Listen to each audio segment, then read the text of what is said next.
We're taking the week.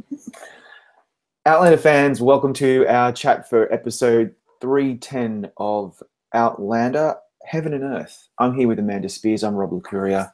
We've got a lot to talk about. Amanda, what did you think about episode 310 as a general overview? It was kind of cool to see Claire in doctor mode. And for the first time, I didn't mind the adult Fergus, although he doesn't really look the same as the other. I always liked him as a little kid, so it's kind of hard to adjust to an adult. Yeah, I think that's all good points. Well, this was written by Luke Schelhaas and was directed by David Moore. So an all-male team this time. It doesn't happen very often anymore. And I wondered if that was going to make a difference in watching the episode, and it didn't really. So, so this is what Stars had to say about the episode. Claire races to discover the source of an epidemic aboard a disease-stricken ship before hundreds of sailors die. And as Jamie locks horns with Captain Rains, Fergus finds himself torn between loyalty and love. I love the way they write these synopses. They're brilliant. So, look, first of all, I just want to say that I made a bit of a mistake last week and I got caned for it. Amanda, you got the week off. Yes. Isn't that one? Thank you. For what? Sorry, internet world. I got it wrong. It happens from time to time where I get something wrong. Kidding. But, you just got to understand that I was just obviously very tired and was thinking about something else. And I don't know where the hell I got it from. But anyway, Mr. Wu does not exist on Outlander. It's Mr. Willoughby, Mr. W, whatever you want to call him. And, yeah, so bygones, yeah? Okay, let's move on. I'm sorry. Ooh, okay. Also thinking about what the fans are saying, because you and I have a pretty good Twitter presence with the Outlander peeps, which we love. I've noticed that Twitter is up in arms about the credits. They're not happy about the bongo drums. They're not happy about the palm trees. And I question why that is, because I kind of like the spin on the credit music. What do you think? I like the spin. It's never really bothered me.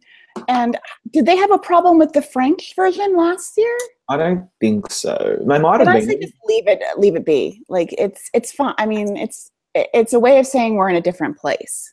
Yeah. But it's typical of Outlander fans. They really feel passionately about this show. They're very loyal to it, and they kind of take ownership of it, like, because they've been reading the books for a long time, and then the series came up, and Ron D. Moore did a really good job of kind of bringing it to life, and so now they really love it and want it to be faithful, I suppose. So where any deviations maybe makes fans feel uncomfortable or unhappy. So I see where they're coming from, but I like the bongo drums. I want them to stick around.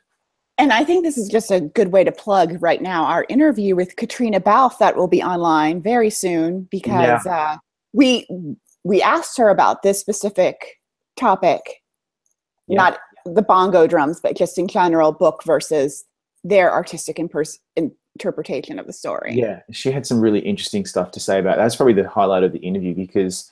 So before you judge, watch. Yeah. Watch what she has to say, because really...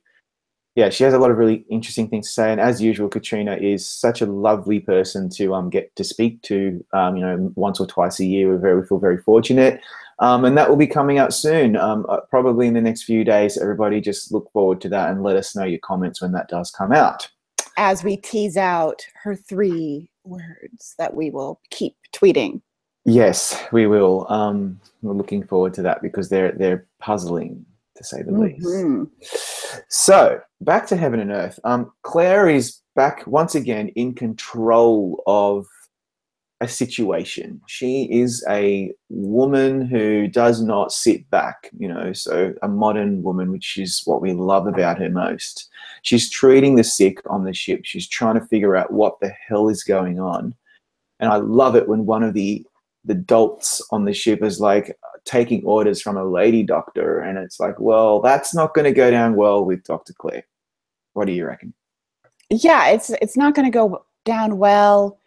she's putting the pieces together. She had a lot to do. I really loved it. I loved the Atticus was his name, I think. Yes. Well, we're going to get that wrong, so I'm just going Oh yeah, sorry. I cannot read my handwriting right now. So I liked that one single episode for that character. It was a nice way of bringing her into the feeling of all this death around her.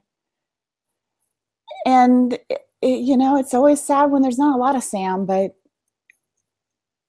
good for Fergus, good for his fiance. It was a good outing for Outlander. I wish they would have compacted these two a little. Yeah. I feel like I do like this season, but I feel like it led up to 6, and since 6, it's had a little trouble regaining the momentum it had. Yeah, it's we're spending a lot of time. Oh yeah, of course. But we're spending a lot of time in transit, and I can only assume that's the same situation in the books. But I was hoping that we would get from Scotland to one episode on the ship and then bang in the New World, and I'm pretty sure we're going to end up in the New World next week. But it's taken a while, and for me, these are more like chess piece episodes, just moving the story forward. It's not as much as about the relationship between the two lovebirds that are driving this whole narrative, but it's just about moving the story forward and all the little cogs of the different storylines, and that's great. But I am slightly losing interest, and because I miss the ultimately the love thing between the two main characters, not the love necessarily, but their relationship and how they're navigating that. That's what I find most interesting. Absolutely. And I always like them as a team, but you know, Jamie has a lot of skeletons, unfortunately, since that war. And you know, it seems a little unfortunate that this creme de menthe, see, I was right, there was going to be a breadcrumb. Yeah. Has come back to haunt them, because it's not really a storyline I'm that interested in, as far as him printing papers or this guy, or being accused of murder of this character nobody cared about. Yeah, it's just a way to get them on the ship, I suppose. Yeah. It's you know, so it's done that, and I'm so looking for. I don't know what the dynamic will look like when they're in Jamaica with a completely new cast, I suppose, of people and a different environment and a different look and feel. That really excites me, because I know that the Outlander cast and crew always just seem to do a really good job on the look and feel of the show. So that's a lot to look forward to. But I don't really have much else to talk about, really, because, you know, Pound, that character, we knew he was going to go. I knew straight up that guy's going to die. Red shirt alert. And Fergus and Marsali, you know, they were getting it on a little, and that kind of got my attention for 5 minutes. And then we were done for the episode. So it's more about now looking forward to what have we got in store. That was episode 310. So well, I do have a little issue with Sam, and I want to discuss this with it. As far as the Fergus. Like, if you really love her, you'd free me and help me take this ship. Well, no, she's right in this situation. If you leave her alone on a ship full of men. Yeah, hello. It does not take very much to put 2 and 2 together with that. Yeah, so, it's going to get Harvey Weinstein on them. So, yeah. But it was absolutely like Jamie should have known better. He should have known that was not going to work. That it was going to put both of them in risk, especially that young girl he's trying to protect, who was his stepdaughter. Mm-hmm.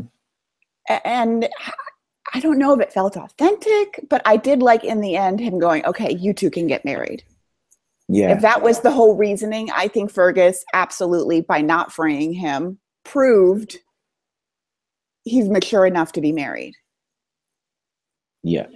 And sees the bigger picture, and exactly, and is not just thinking about like selfish reasons. Yeah, I think that's a good way to end this chat. Thanks again, Amanda, for joining me, and we'll be back next week, everybody, to talk more about Outlander. Please give us your comments, negative and positive. We're big enough and ugly enough to deal with that. Well, I am, not Amanda. And yeah, we'll see you next week for more Outlander, and make sure you stay tuned with Gold Derby.